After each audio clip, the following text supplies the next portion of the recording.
Have you ever wondered why some people can sit alone for hours and come back with answers that change everything, while others drown in noise and confusion, no matter how much they do? But how many of us are really listening? Carl Jung believed that when the body is finally in silence, the soul begins to speak. We live in an age that worships noise. We wear our busyness like a badge of honor. He saw it in his patients who ran from their feelings, who filled their days with work and people and plans, also they wouldn't have to feel the ache in their chest at 2 a.m. when the world went quiet. How are you? Busy. As if busy means important. As if doing more means living more. Jung believed that the soul's wisdom is buried under our endless chatter. It doesn't shout. It waits for you to look down and say, "I see you." That's what happens when the body gets quiet enough. The soul finds its voice. Sometimes, it looks like sitting in your bedroom with no distractions, letting the tears fall, feeling your breath move in and out. The anger, the grief, the unhealed wounds.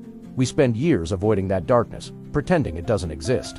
The inner retreat is not about escaping the world. It's about finding the world inside you that has been waiting for you to come home. Subscribe right now if you feel this message waking something up in you. This isn't just a video. It's an invitation to come home to yourself.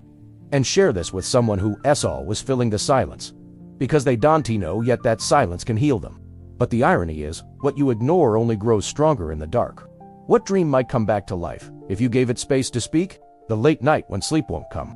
The retreat where the only thing louder than your heartbeat is your truth, whispering, "Remember me." Letting the silence show you what the noise kept hidden. And the only way to hear it is to get still enough to listen. But the truth is, the more we surround ourselves with noise, endless scrolling, shallow conversations, constant updates, the more we silence the voice that actually knows who we are. Carl Jung knew this long before social media and digital distraction. Maybe you just have to stop long enough to remember it. He said, people will do anything, no matter how absurd, to avoid facing their own souls. Isn't that still true today? How often do you reach for your phone when you feel anxious? If you sat down, closed your eyes, and asked your soul what it's been trying to tell you, how quickly do you fill your calendar so you don't have to face an uncomfortable truth? How loud is your life? And how much of that noise is just an escape? An illness, a breakup, a job loss. Suddenly, the world goes quiet. The busy mask drops. And underneath all the doing, you hear the questions you've been avoiding. Who am I really? What do I want? Why am I so afraid to be alone with myself? But what if silence isn't something to fear, but something to trust? Maybe you've felt it once. A moment when life forced you to stop. That's the truth of an inner retreat. It doesn't always look like a cabin in the mountains or a monastery in the woods. Imagine your soul as a child tugging on your sleeve. So, why do we fear it? Because silence shows us the parts we've buried. The shadow, as Jung called it. Jung would tell his patients, "Don't run from your shadow." And the best place to do that? Silence. Have you ever asked yourself, what am I so afraid to hear? What truth might break through the moment you turn off the noise? This is the paradox. The silence that scares you is also the silence that saves you. It's the doorway back to yourself. Think about the moments when people say they found themselves. It's never during the rush. It's always in the pause. The walk alone at dawn. If this resonates with you, pause for a moment. Really, pause. And here's a question for you to sit with tonight. What would happen if you stopped running? Maybe you don't have to book a fancy retreat to find your truth. In the next part, we'll go deeper into why Jung believed your dreams, the ones you forget every morning, are the hidden maps your soul uses to guide you when your body finally rests. Stay close, stay awake. This is only the beginning. When the body rests, the mind wanders, and the soul whispers truths we're too distracted to hear when we reawake. Carl Jung spent much of his life studying dreams because he knew a dream is more than a random collection of images.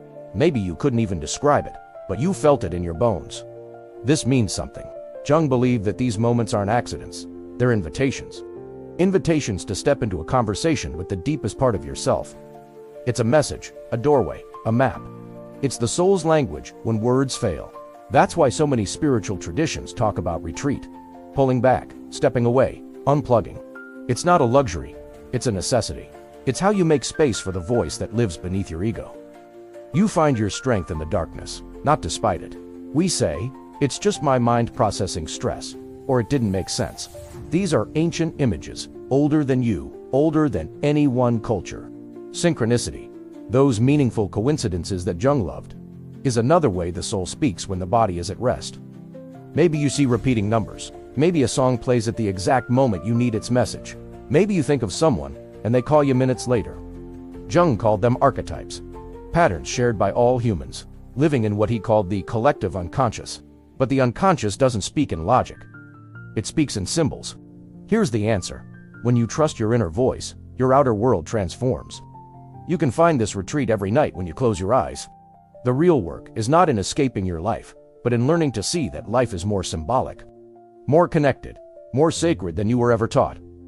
In the next part, we'll talk about the shadow, why the parts of yourself you hate are the keys to your healing, and how your greatest breakthroughs often come when you stop running from the darkness. You're not just a passenger on a train you can't control. What secrets might your soul share if you gave it the silence it's been begging for? You're a co-creator, a dreamer who brings the hidden into the light. You stop living reactively and start living intuitively. You stop needing constant noise to feel alive. You start to feel guided, even when you don't have every step figured out. Silence is what makes you sensitive enough to see the pattern. You're tapping into the same stories your ancestors carried. And if you can't remember, that's okay. Set the intention. Tonight, I'm listening. Before you sleep, write down a question you've been carrying. You might be surprised at what shows up. You're reconnecting to the deep well of wisdom you didn't even know you had. We're rebuilding a community of people who want to stay asleep in their own lives. And share this video with someone you know has been having dreams they can explain. Maybe they just need the permission to see them as messages, not noise. In a world obsessed with productivity and answers, we forget that some of the best answers come when we stop asking so hard and simply listen. And silence is what gives these symbols space to emerge. Have you ever woken up from a dream so vivid that it clung to you all day? They break through the clutter with strange images and hidden fears, because your soul knows what you keep ignoring when you're awake. Jung's patients would come to him saying, "I had this terrifying dream." Instead of brushing it off, he'd lean in. Good. Let's see what your fear wants to teach you. Most of us brush our dreams aside. Think about it. When your days are loud, your dreams often become louder. Jung once wrote, "Dreams are the guiding words of the soul." But to truly listen, you need the courage to be still. Not just physically, but emotionally. Have you ever tried to remember your dreams every morning? Keep a notebook by your bed. Write down whatever comes, no matter how strange. Over time, you'll notice patterns, recurring places, faces, symbols. That's your soul pointing at the same truth, again and again, hoping you'll pay attention. And here's the paradox. Sometimes, the dream isn't about what you think it's about. He knew that when you're brave enough to face your nightmares, you find the pieces of yourself you've abandoned. Think about the symbols that appear in your dreams: water, animals, doors, shadows. When you dream, you're not just wandering your personal mind, but you don't have to stop at dreams. Do you brush it off? Or do you pause and say, "What's the connection here?" You might wonder, but why does it matter? How does this help me in the real world? This is the true gift of an inner retreat.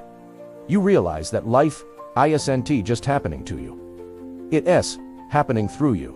So tonight, I want you to ask yourself, what have my dreams been trying to tell me? If you're finding this powerful, pause and subscribe right now. Remember, you don't have to run away to the mountains to hear your soul. So, what might your dreams reveal if you treated them as sacred instead of silly? Ask yourself this before you sleep tonight. What truth is waiting for me in my dreams? You can sit in silence for days. You can retreat to the quietest mountain on earth. But if you won't face what's hidden inside you, the silence will feel like torture. This is the paradox that Carl Jung understood better than most. True retreat is not about running away. It's about finally turning toward your own darkness. But Jung taught that the shadow is simply the part of you you refuse to see. No distractions, no excuses. Just you and every part of yourself you've pushed into the basement of your mind. The same disappointments, the same betrayals, the same regrets. In other words, you don't become whole by pretending you're all good. And if you're brave enough to listen, it will show you where you're stuck and how to set yourself free. You become whole by admitting you're not, and loving yourself enough to heal what you find. That's your shadow at work, replaying old wounds until you finally look them in the eye. Our ancestors went into the desert, the forest, the sweat lodge, places where the body was forced into stillness and the soul had nowhere to hide. What if the anxiety that rises in stillness is just the shadow saying, "It's time to see me"? You define that your biggest fear, isn't the darkness itself. It's what you've convinced yourself it means about you. Today, we fill every uncomfortable silence with screens and tattoo lists. And here's the truth. What you bury doesn't die. And the human soul is a mosaic. Light and dark. Joy and pain. Courage and doubt. Ask it. What are you trying to teach me? Write it down. Let it spill out without censorship. Integration, the true goal of the inner retreat, is to bring all of it into the circle, so nothing controls you from the shadows anymore. The part you hide in your smile, the part that shows up when you're alone. What would happen if you welcomed it home? Maybe it's rage. You turn inward because you're too polite to express it. It's about coming home to the parts of you that the world taught you to hide. And when you integrate that darkness, you don't just believe in your wholeness, you know it. And that path runs straight through your shadow. And the shadow become your greatest spiritual teachers when you dare to retreat inside. You start by noticing your triggers. Who makes you angry? What makes you jealous? Who do you secretly judge? Those reactions are not just about them. They're mirrors, reflecting something you haven't accepted in yourself. Maybe it's grief you bury under fake positivity. It's your anger that you disguise as kindness. It's your envy that you call ambition. It's the insecurity that hides behind your confidence. Most people think of the shadow as something evil, something to get rid of. When you step into silence, the first thing that rises up is often your shadow. Share this video with someone who keeps repeating the same patterns. Maybe they're ready to see the shadow as a teacher, not an enemy. Have you ever wondered why the same patterns repeat in your life? The same arguments with different faces? It's not just the peaceful walks or the digital detox. It's the raw encounter with themselves. In the silence, they meet the parts they've avoided for years. And in that meeting, something shifts. The darkness loses its power to control them in secret. Jung once said, "One does not become enlightened by imagining figures of light, but by making the darkness conscious." That's why silence is so powerful. When the body is still and the noise stops, the shadow starts to speak. Think about it. What do you keep running from? Maybe it's an old betrayal that you pretend doesn't matter. It holds your fire, your creativity, your boundaries, your voice.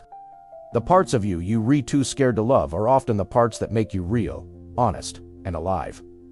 Your shadow isn't here to shame you. It's here to complete you. In the modern world, we've lost our rituals for facing the shadow. But what if you saw your discomfort as a doorway instead of a problem?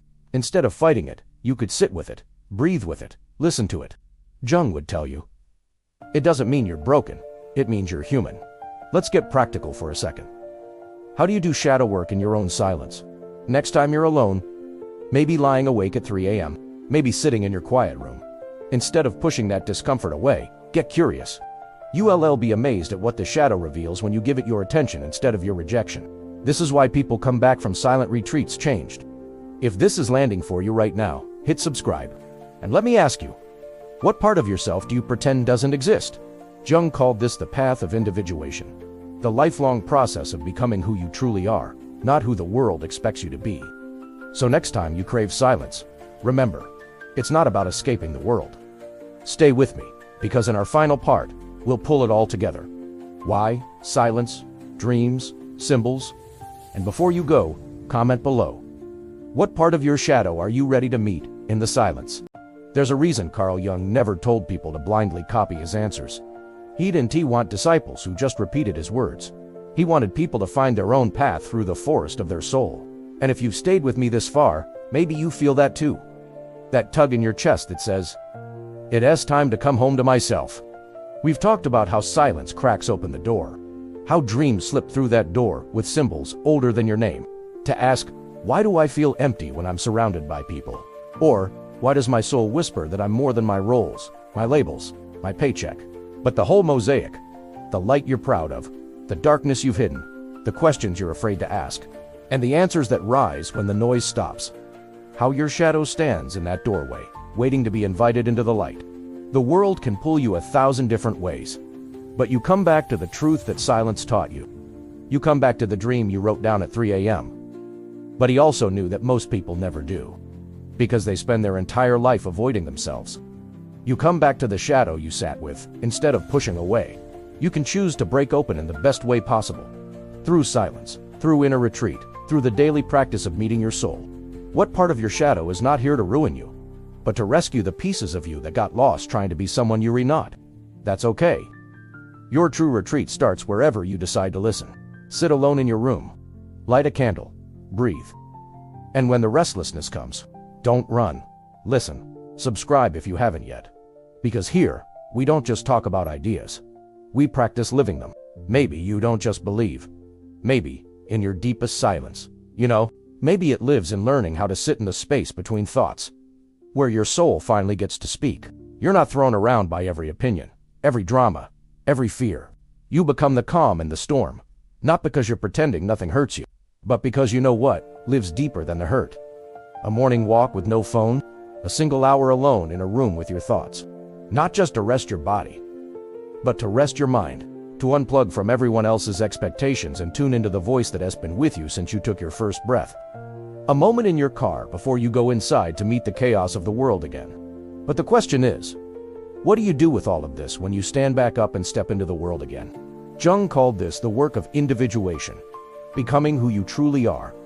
Not half of you, not the polished version you show the world. It's deeply practical. It's the courage to pause the autopilot.